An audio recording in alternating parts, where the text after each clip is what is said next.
الحمد لله رب العالمين والعاقبة للمتقين والصلاة والسلام على سيد المرسلين وعلى آله وأصحابه أجمعين. أما بعد فأعوذ بالله من الشيطان الرجيم. بسم الله الرحمن الرحيم. لقد كان لكم في رسول الله أسوة حسنة لمن كان يرجو الله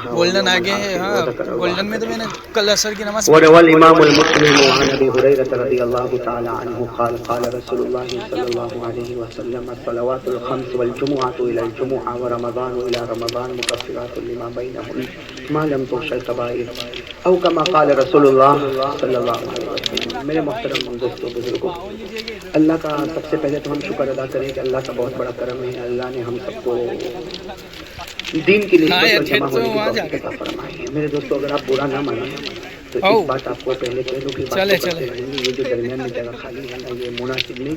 دینی مجلس اس طرح نہیں ہوا کرتی کہ درمیان میں کوئی فاصلہ.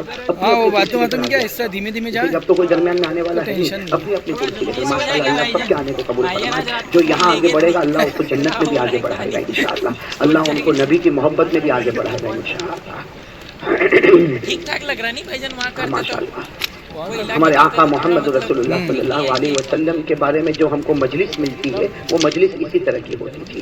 درمیان میں آنے جانے والے کی کوئی جگہ نہیں، کنارے سے کوئی آ جائے کنارے سے کوئی چلا جائے. اور جب ایک مرتبہ سب جم گئے ماشاءاللہ اللہ تعالیٰ قبول فرمائے. اللہ ہمارے بیٹھنے کو قبول فرمائے. سب کہو آمین. جیسے اللہ نے ہم کو یہاں جمع فرمایا، دعا کرے اللہ ہم کو جنت الفردوس میں بھی جمع فرمائے. اور بڑی خوشی کی بات ہے میرے دوستوں، ایک لمبے زمانے کے بعد پھر یہ کھولوڑ میں حاضری ہوئی ہے.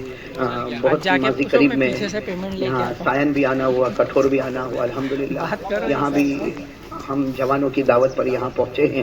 اللہ ان جوانوں کی جوانی کو قبول فرمائے. بہت خوشی ہوتی ہے. ہمارے یوسف بھائی نے مجھ کو بتایا کہ کھولوڑ کے جوانوں نے یہ پروگرام رکھا اور میں نے ان کو کہا بھی بارش آ گئی تو کیا کریں گے؟ کہا کوئی معاملہ نہیں، مسجد میں بھی انتظام ہے، باہر بھی انتظام ہے. میں کھولوڑ کے جوانوں کو دل سے مبارکبادی دیتا ہوں. ایسے جوانوں کی آج ضرورت ہے. اسلام کو ایسے جوانوں کی ضرورت ہے. اور میں کہتا ہوں میرے دوستوں، اگر جوان لوگ یہ کام کریں گے اللہ اتنا راضی ہوتا. اس لیے کہ جوانی کی عبادت بڑھاپے کے 1000 سجدوں سے بہتر ہے. جوانی کا رونا بڑھاپے کے رونے سے بہتر ہے. اور جوانی میں اس طرح کام کرنا یہ بڑھاپے میں کام کرنے سے بہت زیادہ بہتر ہے. اللہ یہاں کے تمام جوانوں کو قبول فرمائے، ان کی جوانی کو قبول فرمائے. اللہ تبارک و تعالیٰ ان کو امانت دار اور دیندار بنائے اور دین پر چلنے والا بنائے. خیر میرے دوستوں، ویسے ہمارے یہاں کے اعتبار سے تو کافی وقت ہو گیا، ورنہ شہروں میں تو 11 ساڑھے 11 بجے بیان شروع ہوتا ہے، لیکن یہاں کے اعتبار سے 10:15 بج چکے. مجھے کوئی لمبی چوڑی بات نہیں کرنا، اس لیے کہ رات بہت شارٹ ہے اور فجر کی نماز میں آنا ہے. کیوں آہستہ بول رہے ہیں؟ ارے فجر پڑھیں گے نا بھائی، تو ایسا تو نہیں ہو کہ لمبا بیان ہو جائے اور فجر چھوڑے اور فجر کے بعد بولے وہ قاری صاحب اتنا لمبا بول کے گیا تو رات کو آنکھیں نہیں کھلی میری. ایسا تو نہیں کرو گے نا بھائی؟ سب فجر پڑھیں گے؟ پہلے کہو فجر پڑھیں گے نا انشاءاللہ. اللہ تعالیٰ ہمارے بیٹھنے کو قبول فرمائے. چلو میرے پیارے دوستوں، ایک کھولوڑ میں آنا کوئی میرے لیے نیا نہیں ہے. میں بھی آپ کو جانتا ہوں، آپ مجھے جانتے، بلکہ مجھے تو کھولوڑ والے جوان اتنے پسند ہے.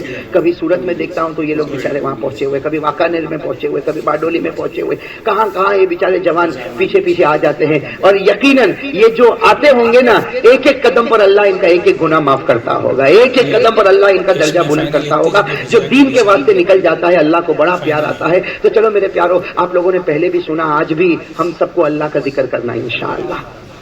آج مجھے اتنی خوشی ہے کہ عصر کے بعد میں کتاب پڑھ رہا تھا، اس صورت میں بیٹھے بیٹھے کتاب پڑھ رہا تھا تو میں نے ایک روایت پڑھی. وہ روایت پڑھنے کے بعد میرا دل جتنا خوش ہوا وہ تو اللہ ہی بہتر جانتا ہے. کیوں؟ اس لیے کہ میں نے ایک روایت پڑھی جس کے راوی حضرت ابو ہریرہ رضی اللہ تعالیٰ عنہ ہے کہ حضرت ابو ہریرہ رضی اللہ تعالیٰ عنہ نے پوچھا کہ اللہ کے رسول سب سے اچھی مغفرت کہاں ملتی؟ حضرت ابو ہریرہ نے پوچھا کہ یا رسول اللہ صلی اللہ علیہ وسلم سب سے اچھی اور سب سے بھلی مغفرت، اللہ کی رحمت، اللہ کی رضامندی کہاں ملتی ہے؟ جناب نبی کریم صلی اللہ علیہ وسلم نے فرمایا کہ جب کچھ لوگ جمع ہو جاتے ہیں، جب کچھ مسلمان جمع ہو جاتے ہیں، اللہ کا ذکر کرتے ہیں اور اس کے بعد درود پاک پڑھتے ہیں اور پھر دعا کرتے ہیں تو فرشتے بھی ان کی دعا پر آمین کہتے ہیں. اور جب وہ اٹھتے ہیں تو اس طرح اٹھتے ہیں کہ ان کے نامہ اعمال میں کوئی گناہ باقی نہیں رہتا.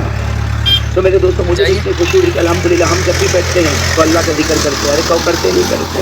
اور آقا محمد رسول اللہ صلی اللہ علیہ وسلم پر درود بھی پڑھتے ہیں اور ہم دعا بھی مانگتے ہیں. اور ہماری دعا پر کون آمین کہتا ہے؟ فرشتے آمین کہتے ہیں. اور اللہ کے رسول نے کہہ دیا میرے دوستوں بات فائنل ہو گئی کہ بیٹھے ہیں گنہگار ہو کر, لیکن انشاءاللہ جب ہم اٹھیں گے یا ہماری ماں بہنیں اٹھے گی اس طرح اٹھیں گے کہ ہمارے نامہ اعمال میں کوئی گناہ باقی نہیں رہے گا انشاءاللہ. سب کہہ دو انشاءاللہ, اور ایک ساتھ میں اللہ کا ذکر کرے. میری زبان پر اللہ, آپ کی زبان پر وہ بھی نہیں زور سے کہو نا, پیار محبت سے. ہاں, بچوں سے زیادہ میں چاہتا ہوں میرا جوان بولے, اس لیے کہ بچہ تو بیچارہ مکتب میں جاتا ہے, مدرسے میں جاتا ہے, بھول ہی لیتا ہے. لیکن میرا جوان کتنے دن ہو گئے کبھی ہم نے اپنی زبان پر محبت کے ساتھ اللہ کا نام نہیں لیا, اللہ کے ڈر سے ہم نے اللہ کا نام نہیں لیا. اس لیے میں چاہتا ہوں میرا جوان آج بہت دنیا کی ادھر ادھر باتیں کی ہے, ابھی تو ایسا ذکر کرے کہ میں اور میرا خدا. کہو کریں گے انشاءاللہ, میں اور میرا خدا. ساتھ میں کہو میں اور میرا. ہاں شروع کریں. اللہ اللہ اللہ اللہ اللہ اللہ